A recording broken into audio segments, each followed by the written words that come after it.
She went excited and said, "It's amazing," when she noticed my large smile. She threw open her mouth, biting down as eagerly as she sucked it in from me. I felt happy too, seeing her expression of excitement. She said, "I feel so incredibly happy," with tears welling up in her eyes when I asked her what she thought. I thought that was the most beautiful smile ever. However, a lot had already transpired before she smiled at me. Scene Taylor, I'm 30 years old. At the cake shop owned by my family, I work as a pastry chef. We were short-staffed since a staff member had quit. After working overtime, I was worn out on this particular day. I chose to live alone since I work at my family's shop, which allowed me to unwind and take things slowly when I got home. The family cake bakery is roughly a 15-minute walk from my apartment. That day, while I was making my way home down the pedestrian bridge's stairs, I fell and lost a step. I think it was because I was feeling really tired and lightheaded. When I hit something, I felt agony at first, but after that, I don't recall anything. That I didn't run into anyone was lucky. My consciousness returned to find that I was being taken to the hospital. A nurse said, "Mr. Taylor, can you hear me?" A common sentence in medical dramas. Faintly aware, I looked in the direction of the voice. The nurse was ready to get her hands on my garments. The white uniform the gorgeous nurse was preparing to strip me of was so tight it was bursting at the seams. I was no different from most males in that we are especially vulnerable when it comes to well-endowed women. I thought she was quite beautiful. Yes, I was just like the nurse who was in front of me.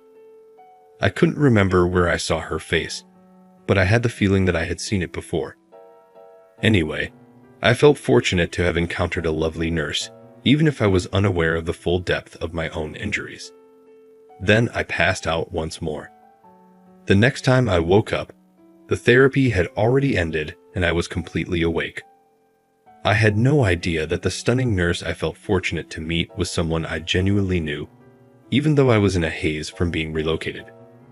"Wilson. Margaret Wilson. Is that right?" I whispered to the nurse who had been for a visit. With a smile, she waved her name badge above her chest. "That's right. It's been a while. When you were brought in, you didn't react at all, so I thought you had forgotten me." "No. I was just in a daze back then. There's no way I could forget."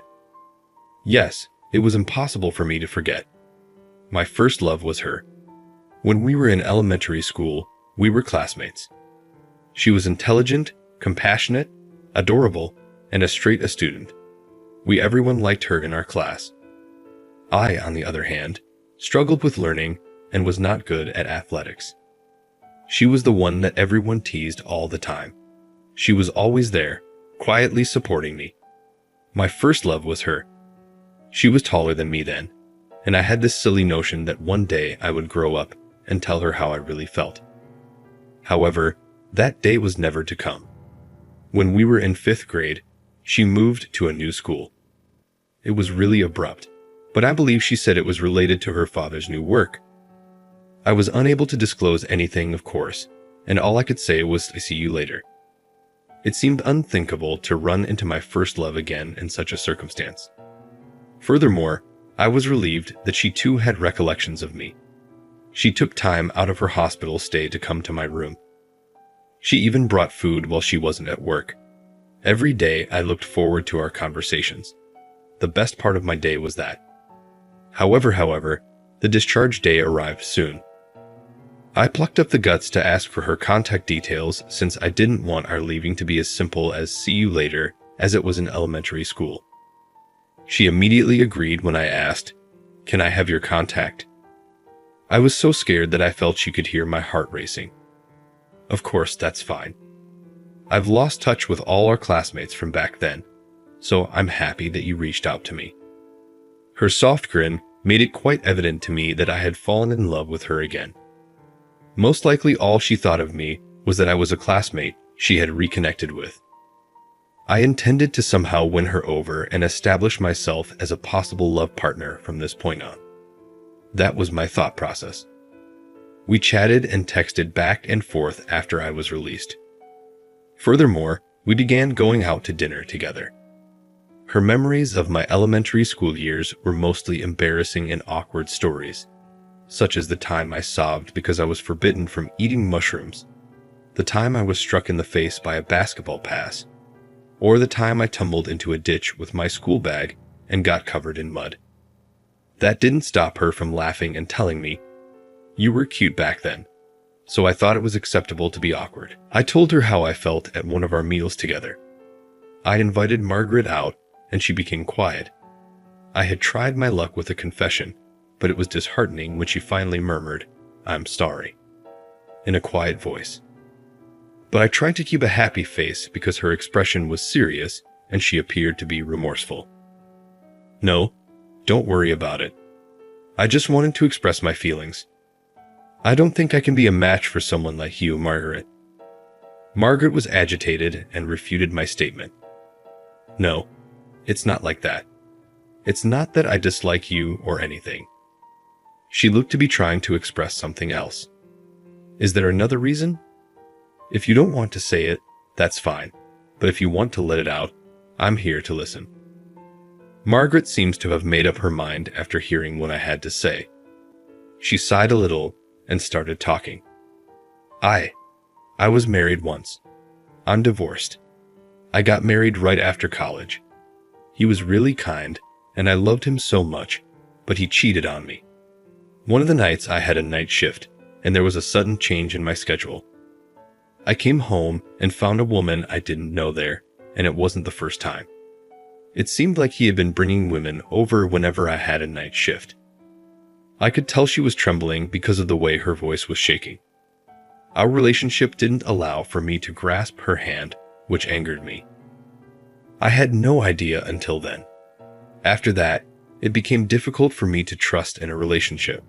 So, I'm sorry. She honestly acknowledged my thoughts and courageously spoke out about her traumatic experiences. I only felt thankful for her. As soon as she found out how I felt, she suggested that we stop talking to each other. I was the one clinging to her for dear life. I said that even if we were just friends again, I wanted to get together. I wanted to cheer up my first love, who had suffered. I rejected your confession. Are you okay with meeting me? I gave that loud, "No way," shake of my head when I heard those words. Naturally, no. She finally cracked a smile at my desperation. Margaret and I kept meeting as friends, just the two of us, after that. It was changed around 6 months later. It all began with a mishap. I was a part of an intoxicated driver's collision into the pedestrian crossing. I instantly reached out to shield the kid who was strolling next to me. It seemed like the automobile hit me and threw me a short distance. I found myself in a hospital room when I became conscious again. It was 2 days after the accident when I woke up. Margaret wasn't at the hospital where I was this time. I was at a different one. My folks were with me instead. I noticed a rush of missed calls and messages from Margaret when I looked at my phone. On the day of the mishap, we were supposed to meet. Her texts, written after 2 days of no communication and being unable to get through, showed concern for my welfare. I called her quickly, but she didn't answer. I contacted the hospital where she worked, even though I knew she was probably at work and didn't want to worry her further. 2 hours later, after I was able to get through to her, she visited my hospital room. My parents had just departed. To be honest, I was shocked to see her that day because I had assumed she wouldn't be available due to her job. "Why are you here? What about work?" She did not, however, respond to my query. Rather, tears started to fall down her cheeks. She didn't answer when I tried to talk to her in a panic. I even offered her tissues so she could stop crying, but she declined. She didn't care if her face got covered in tears as she kept crying. She continued lecturing me nonstop after she had sobbed for as long as she wanted to. "Scene, you get injured way too much. How many times do you have to be taken to the hospital to learn your lesson?"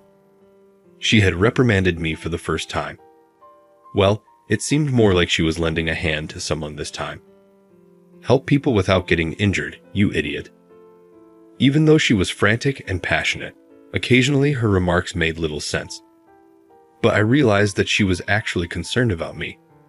She was worried at night and couldn't sleep for the 2 days she couldn't get in touch with me. She left early and hurried to my side as soon as she heard from me at her place of employment. Even though I was attempting to protect a youngster in the accident, I couldn't help but feel guilty for worrying her when I saw how puffy and bagged her eyes were. I felt dead, suddenly, appearing without a word. She emphasized her point, saying, "Let's stop this kind of thing. This will be the last time, okay? I'll be careful from now on. I won't worry you," I further pledged. When she saw me again, she said, almost silently, "This is dangerous." "Huh?" I asked, surprised and speechless. That's when her first smile of the day appeared on her face. "I can't just leave a clumsy person like you alone. I have to keep an eye on you," she stated. "So, you mean like as friends?" I questioned warily. Grinning, Margaret remarked, "As a boyfriend and a girlfriend." I froze for a full 3 seconds before yelling, "Yes," and striking a victorious pose. I had to click the nurse call button since it hurt my broken rib a little, but I was too delighted to care. Margaret and I had an easy relationship after that, and we made the decision to get married a year later. But for the first time since we became romantically involved, Margaret and I had disagreements. It was a few days before our wedding, on the day I got home from work. Margaret had been my roommate for 2 months, and she was always the first to welcome me home from work. Margaret, though, wasn't there to greet me that day. I went into the living room because I felt funny, and I was shocked by what I saw. Margaret was in tears. She was crying silently, her hands over her face. "Dua, what's wrong?" I nervously walked up to Margaret. With tears in her eyes, she withdrew her hands from her face. I had told her I would be late because of work, but I had only arrived home after 10 p.m. "What were you doing? It's so late." "Didn't I tell you it's because of work?"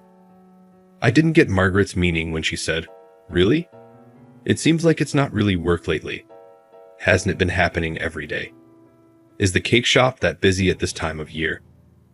Other than work, there was no excuse for me to be late. She should have realized that I didn't have any interests or go on frequent outings with friends. Margaret asked, sobbing, "You're not seeing someone, are you? Like another woman?" And more tears poured down her cheeks. That's when it finally dawned on me that Margaret thought I was cheating. It was accurate to say that during the previous month, I had been working overtime often. Did she carry this worry with her every day? Margaret had already gone through a divorce as a result of her partner's adultery. Upon learning how much I had worried Margaret over the past month, I felt very pitiful. Margaret's hands were firmly in both of mine. "I'm sorry.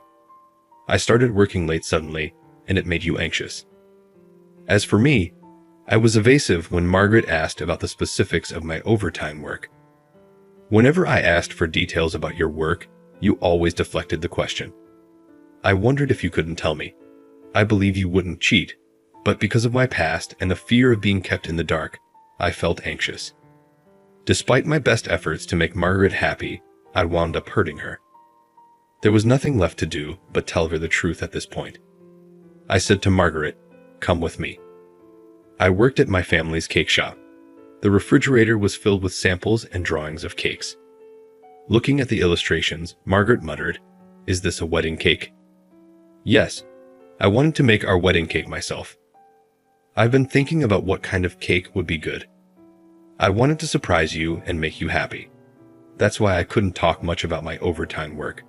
But it made you anxious, didn't it? Margaret sighed deeply when she heard what I had to say. Maybe all along she had been tense. "I'm sorry for doubting you. It's all right. They say it's common to feel anxious before getting married, and considering your past with your ex-husband, I understand how being kept in the dark can make you anxious. I'm sorry for making you worry." Margaret said, "It's delicious," with a smile on her face after we apologized and she excitedly tasted the cake samples I had cooked.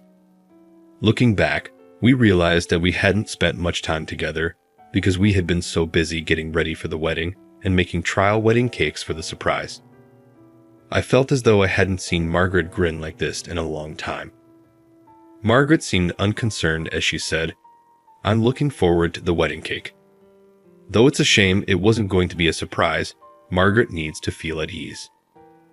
I made a decision to produce the best cake ever at that very moment. I'll do my best, so look forward to it. She looked stunning in her wedding gown on the day of the nuptials, and that was said without prejudice. When Margaret saw my big wedding cake, she was ecstatic. "I made it just for her, so please eat it," I joked, when she replied she couldn't eat it because it was a waste. Margaret and I were smiling with happiness for the first bite, when the bride and groom feed each other cake in front of everyone. Margaret grabbed my hand and gripped the spoon tightly as I scooped up the cake and presented it to her. She then let her mouth drop open and nibbled into the cake. She grinned and added, "I'm so happy. It's the most delicious cake I've ever had. Thank you so much." She was the most stunning person I had ever seen, and I was even more determined to see her happy. I used to believe that I was prone to mishaps and had a bad luck streak, yet I was able to marry such a lovely lady because of my injuries. I'm beginning to believe that I may truly be fortunate. How are things going? As a subscriber, you may help us out with our production. I'll see you in the upcoming video.